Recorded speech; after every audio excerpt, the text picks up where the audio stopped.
मैं हूँ रियाज शाह और आप देख रहे हैं स्टार न्यूज मालेगांव चैनल। आइए नजर डालते हैं कुछ खास खबरों। तेरी हर बात मोहब्बत में गवारा करके दिल के बाजार में बैठे हैं खसारा करके। मैं वो दरिया हूँ कि हर बूंद भंवर है जिसकी, मैं वो दरिया हूँ कि हर बूंद भंवर है जिसकी। तुमने अच्छा ही किया मुझसे किनारा करके, तुमने अच्छा ही किया मुझसे किनारा करके।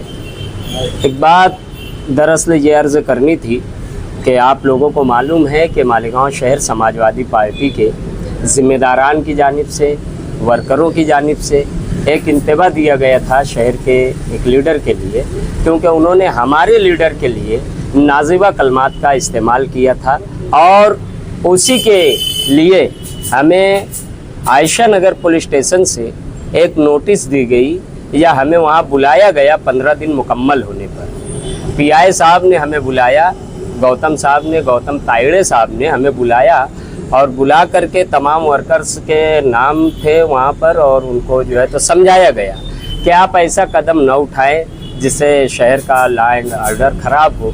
तो हम कानून का भी एहतराम करते हैं और इसीलिए हम इस बात का यहाँ पर ऐलान करते हैं कि जो सामने पार्टी है यानी मेरी मुराद जनाब एजाज बेग साहब को चाहिए कि 15 दिन मुकम्मल होने के बाद हम उन्हें 8 दिन का और टाइम देते हैं, 8 दिन का और वक्त देते हैं कि वो सिर्फ और सिर्फ इतना करें कि वो माफ़ी मांग लें। जिस तरीके से उन्होंने बात की है, नाजिबा कलमात हमारे लीडर के लिए कहे गए, शान हिंद साहिबा के लिए बिलखुसूस और मुस्तकिम डिग्निटी साहब के लिए, तो ये अच्छी बात नहीं है। आप माफ़ी मांग लें, वो मामला यहीं पर ख़त्म हो जाएगा। क्योंकि कानून का एहतराम अगर हम करते हैं तो आपके ऊपर भी लाजिम आता है कि आप भी कानून का एहतराम करें और आप माफ़ी मांगें। 8 दिन के बाद अगर वो माफ़ी नहीं मांगते तो फिर हमने वहाँ पर हमारे सरपरस्त सलीम गड़बड़ साहब, अनीस मिस्त्री साहब और मुस्लिम ढांडे पहलवान अबू शुएब निहाली साहब, हम और दीगर जिम्मेदारान, हम वहाँ पर इस बात का इंतबा दे करके आए हैं कि अगर आप हमें समझा रहे हैं तो आपकी ज़िम्मेदारी ये है कि आप उन्हें भी बुला करके समझाएं।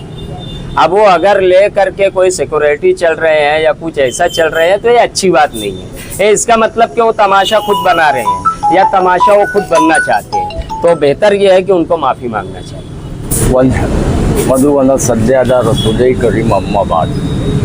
आज सबसे पहले ज़िक्र ज़ात पाक का, जिसने हम इंसानों को अशरफुल मखलूक़ात का खिताब देकर कायनात में परवरिश पाने वाली तमाम तर मखलूक़ों पर अफजल, आला और बाला मकाम अता किया, ताकि हम अपनी ज़िंदगियों में किसी भी मोड़ पर ऐसे फैसले कर सकें जो खुसूसन ख़ास लोगों के लिए, उमूमन आम लोगों के लिए, मजमूई तौर पर तमाम लोगों के लिए यकसा तौर पर मुफीद साबित हो। पिछले 8 सितंबर को एजाज बेग के नाजिबा कलमात के बारे में यहाँ मीटिंग हुई। 23 तारीख को उसका 15 दिन पूरा हुआ। जैसा कि आयशा नगर पुलिस स्टेशन के बारे में इन्होंने बताया, वो सब भी ऑफिसरों का ऐसा कहना है, अच्छे ऑफिसर है वो भी चाहते हैं कि ऐसा ना हो। उन्होंने ये भी कहा हम लोगों से कि मुस्तकीम और एजाज बेग को हम खुद यहाँ ला के उनका वो करेंगे, तुम अभी ज़रा, यानी उन पर भी ये चीज़ का हुआ है। और सिक्योरिटी के ताल्लुक से मालूम पड़ा तो सिक्योरिटी के ताल्लुक से मेरी ऐसी मालूमात है कि सिक्योरिटी पूरी दुनिया में आज तक किसी को नहीं बचा सकी।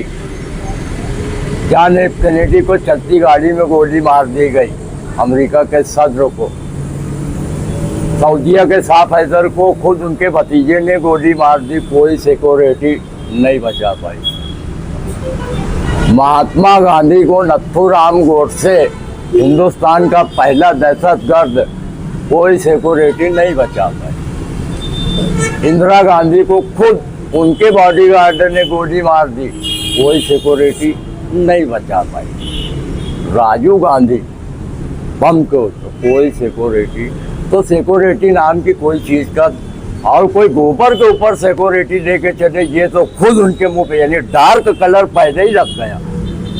बोले दफड़े लोग, अबे दफड़े से इतना डर, बुद्धू डंडे वाला से लेके रख, हम लोग भी सामान साथ में रखा थे कानूनी।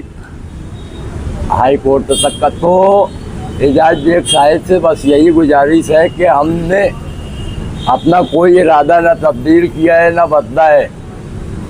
आयशा नगर पुलिस स्टेशन के पीआई की जबानी के हिसाब से हम मतलब उनसे भी मुतासिर हैं कि वो कुछ न कुछ शहर का भला चाहते हैं, तो इसलिए हम मुश्तरका 8 दिन की मोहलत और दे देते हैं एजाज बेग साहब को। चाहे वो जाके पुलिस स्टेशन में उनसे मंगवावे, मीडिया वो खुद बुलवाएंगे, चाहे कहीं अंधेरे में अंदर रसूल से माफ़ी मांग लेती, अंधेरे में वो उसे बचाओ।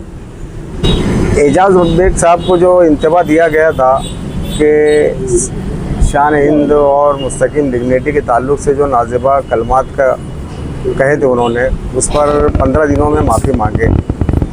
15 दिन मुकम्मल होने के बाद भी उन्होंने किसी किस्म की कोई रद्दअमल सामने नहीं आया, कोई माफ़ी उफ़ी नहीं मांगी।